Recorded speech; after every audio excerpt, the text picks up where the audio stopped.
por Virginia ahorita. Fuimos a trabajar. Miren, ahí se ven los cerros.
Está el ganado también.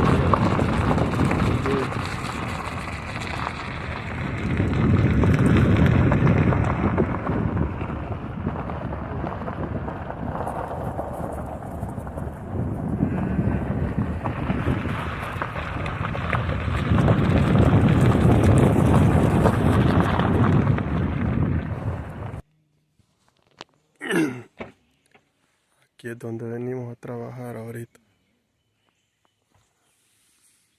Aquí es pura montaña.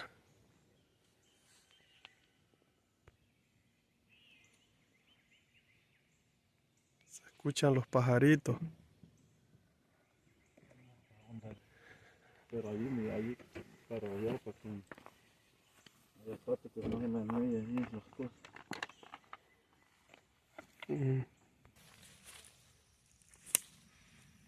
Aquí están los animales.